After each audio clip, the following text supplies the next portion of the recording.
నమస్తే, welcome to our channel. Jogi Ramesh భార్య శకుంతల లోకేష్ గారిని ఉద్దేశించి కొన్ని కీలక కామెంట్స్ చేశారు.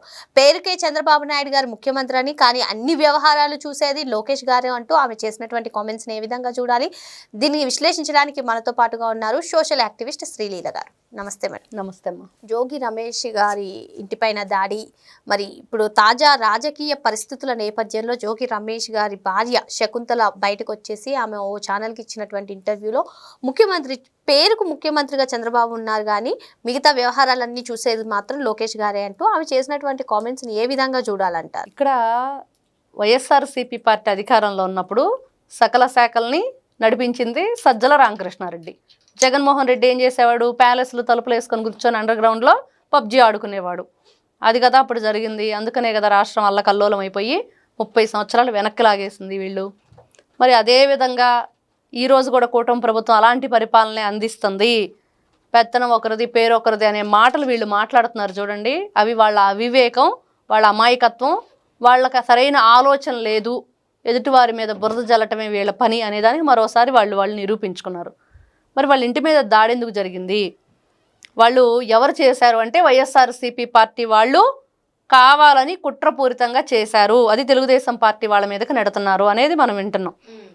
మరి గతంలో అందరం చూసాం, ఎవరైతే ఈ రోజున మాట్లాడుతున్నారో జోగి గారి భార్య, మరి జోగి రమేష్ గారు కరకట్ట మీద కార్లు వేసుకొని నారా చంద్రబాబు నాయుడు గారి ఇంటి మీదకి దొమ్మికి వెళ్ళినప్పుడు ఏం చేస్తుంది? ఈవిడ ఆనందపడతా ఉందా? చాలా హ్యాపీగా ఫీల్ అయిపోయిందా? గర్వంగా చెప్పుకుందా?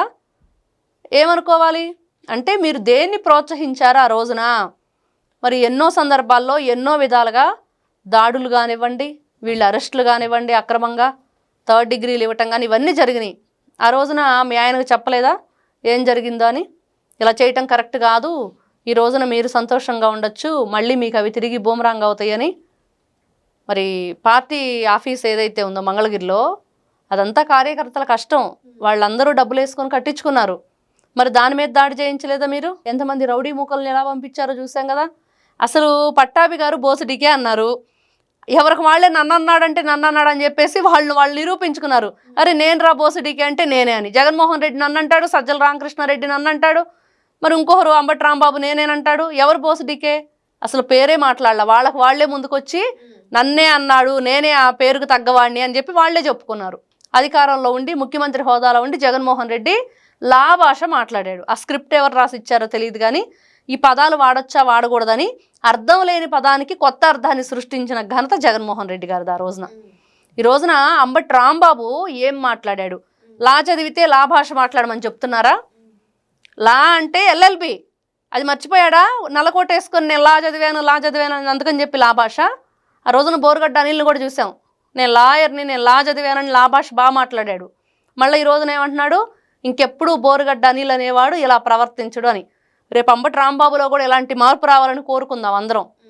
ఆడపిల్లలను గౌరవించాలి, ఆడవాళ్ల పట్ల మనం ఏ విధంగా ప్రవర్తించాలి, ఒక తల్లిని ఒక చెల్లిని మాట్లాడేటప్పుడు నోరు కంట్రోల్లో లేకపోతే ఎలా ఉండిద్ది అనేది చూపించారు. ఎందుకంటే పిల్లిని కూడా గదిలో పెట్టి కొడితే పులిగా మారిద్ది అని, తిరగబడిద్ది. దానికి చేతనైంది అది చేసిద్ది. పులిలాగా చేయకపోయినా దానికి ఉన్న దానిలో అది చేసిద్దిగా, దాని శక్తి వంచన లేకుండా. అదే జరిగింది గుంటూరులో. ఎన్నిసార్లు చూస్తారు, ఎంతసేపు సహనంగా ఉంటారు? కాబట్టి ఆ సహనాన్ని పరీక్షించకూడదు. ఈ రోజున బోసుడికే అన్నందుకే మా వాళ్ళకు బీపీలు వచ్చినాయి అని గతంలో వైసీపీ నేతల భార్యలందరూ కూడా ఎప్పుడు ఏం దాడి జరిగినా మాట్లాడలేదు, కానీ ఇప్పుడు వచ్చేసి కూటమి ప్రభుత్వం అక్రమ కేసులు పెడుతుంది అనడం ఎంతవరకు కరెక్ట్? అంటే అదే మరి వాళ్ళకి నీవు నేర్పిన విద్యే నీరజాక్ష అని మర్చిపోతున్నారు. ఈ రోజున మనం చూస్తున్నాం వైఎస్ఆర్సీపీ పార్టీలో ఒక పేరుని నాని గారి భార్య కానివ్వండి, అంబటి రాంబాబు గారి భార్య కానివ్వండి, ఇటు జోగి రమేష్ గారి భార్య కానివ్వండి, అక్కడ చూస్తే వల్లభనేని వంశీ గారి భార్య కానివ్వండి, ఆ తర్వాత చేస్తే ఆయన నందిగామ సురేష్ భార్య, ఇంకా నేనే హోమ్ మినిస్టర్ అంది ఆవిడ. ఇలాగా వీళ్ళందరూ కూడా జగన్మోహన్ రెడ్డి గారి భార్య భారతిరెడ్డి గారితో సహా ఏం మాట్లాడుతున్నారు, ఎందుకు మాట్లాడుతున్నారు, ఏంటి అని ఆలోచిస్తే వీళ్ళందరూ కూడా ఒక్కసారి వెనక తిరిగి ఆలోచించుకోవాలి. వైఎస్ఆర్సీపీ పార్టీ అధికారంలో ఉన్నప్పుడు ఎంతమందిని అన్యాయంగా అక్రమంగా దౌర్జన్యాలు చేశారు, ఎన్ని విధాలుగా రాష్ట్రాన్ని లూటీ చేశారు, ఎన్ని విధాలుగా వీళ్ళ రాక్షస చర్య కొనసాగింది ఆ రోజున. మరి సాటి మహిళల్ని ఎందుకు మొన్న వీళ్ళు వైఎస్ఆర్సీపీ పార్టీ సాక్షి ఛానల్లో ఏం చెప్పించారు, అమరావతి దేవతల రాజధాని కాదు వేశ్యల రాజధాని అని. అప్పుడు మహిళలుగా బయటకు రావచ్చు కదా. ఇక్కడ పార్టీకి సంబంధం లేని విషయం, ఒక రాజధాని. అది రాజధాని అంటే కులాలకి మతాలకి పార్టీలకు అతీతంగా ఒక రాష్ట్రానికి.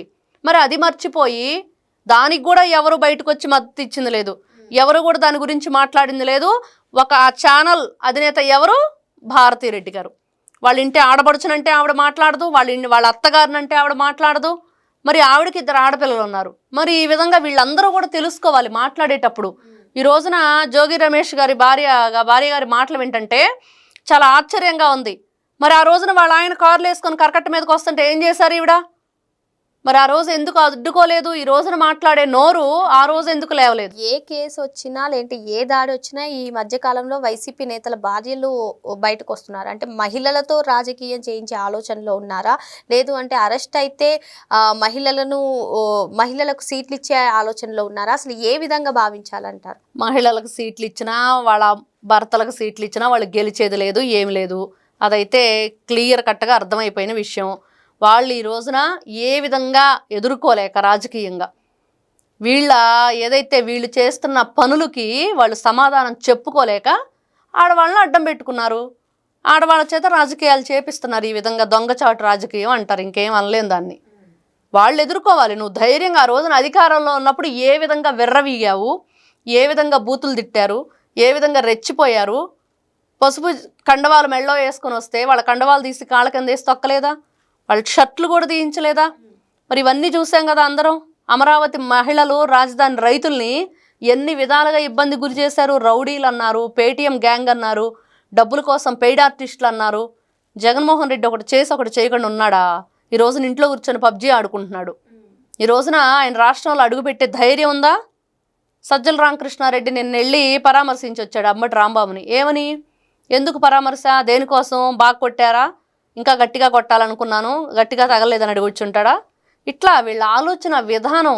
ఎందుకు మనం వెళ్ళే ఆ పరిష్కారం ఏదైతే ఉందో పరామర్శకి, ఎందుకు పరామర్శకి వెళ్తున్నాం, అక్కడ ఏం జరిగింది?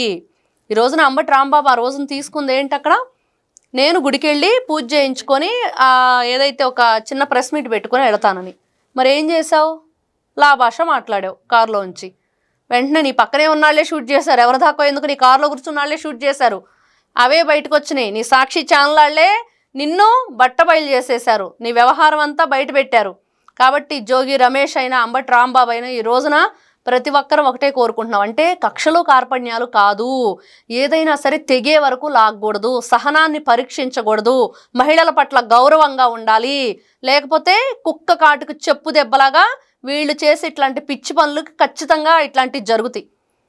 ఎందుకంటే ఒకటి, ఇక్కడ పార్టీలు కాదు, కులాలు కాదు, మతాలు కాదు, ఒక మనిషి, నువ్వు ప్రజాప్రతినిధిగా ఉండి గతంలో ఎమ్మెల్యేలుగా మంత్రులుగా చేసిన మీరు మహిళల పట్ల ఎలాంటి గౌరవాన్ని చూపిస్తున్నారు, ఏ విధంగా ప్రవర్తిస్తున్నారు? మరి అవన్నీ తెలుసుకోకుండా మీరు ప్రజాప్రతినిధులు అని చెప్పుకుంటూ గతంలో నేను బీసీననో లేకపోతే గతంలో నేను ఎమ్మెల్యేగా చేశాననో ఇవన్నీ చెప్పుకోవడం కరెక్ట్ కాదు కదా. నువ్వు గౌరవం లేనప్పుడు, ఇవ్వనప్పుడు నీకు గతంలో నువ్వు ఏదైతేనేమి అంతా వేస్టే. ఇదంతా కూడా ఈ రోజున వీళ్ళు ఇదే సందట్లో సడేమియానో లేకపోతే ఇంకెందుకు దొరికిందే ఛాన్స్ అని వైఎస్ఆర్సీపీ పార్టీ వాళ్ళు కూడా దీంట్లో కుట్రలు చేసేశారు, రెచ్చగొట్టారు, ఎదుటి వాళ్ళని కవ్వించారు, అన్నీ చూసాం. ఇవన్నీ చిలికి గాలివానగా మారి రాష్ట్ర అభివృద్ధిని అడ్డుకునే వైపు వెళ్ళకూడదు. కాబట్టి ఇక్కడ ఒకటే, చట్టంలో ఫస్ట్ మార్పు రావాలి. ఎవరైతే ఈ రోజున బెయిల్ మీద బయటకు వచ్చినా వెంటనే ప్రెస్ మీట్లు పెట్టి మాట్లాడుతున్నారో వాళ్ళకి ఆ హక్కు లేకుండా చేయాలి. తర్వాత అది కూడా క్రాస్ చేస్తే కనుక ప్రజాప్రతినిధులుగా వాళ్ళని ఎన్నుకోవడానికి వాళ్ళు ఇంకా తగరు అనేది ఒక చట్టం తీసుకురావాలి. ఆ తర్వాత ఇలాంటి రెచ్చగొట్టే వ్యాఖ్యలు ఈ ప్రొవోక్ చేస్తున్నారో ఎక్కువగా, అలాంటి భాష ఉండకూడదు. అలాంటి మాటలు మాట్లాడే వాళ్ళని అరెస్ట్ చేయాలి, రిమాండ్ చేయాలి, జైలు శిక్ష విధించాలి. వాళ్ళకి ఏదైతే ఈ రోజున మేము మా వాక్ స్వాతంత్రాన్ని మేము ఉపయోగించుకుంటున్నాం అంటున్నారో ఎంతవరకు ఉండిద్ది ఆ వాక్ స్వాతంత్రం? మంచిని చెప్పటానికో, ఒక చెడుని తొలగించుకోవటానికో, లేకపోతే ఏదన్నా క్వశ్చన్కో ఉండిద్ది. మరి అదేది లేకుండా బూతులు తిట్టడానికి వాక్ స్వాతంత్రమా? ఇంత నీచంగానా, ఇంత దౌర్భాగ్యమైన పరిస్థితికి మీరు దిగజారారా? మరో అంశంతో మళ్ళీ కలుద్దాం. Thank you. నమస్తే అమ్మా.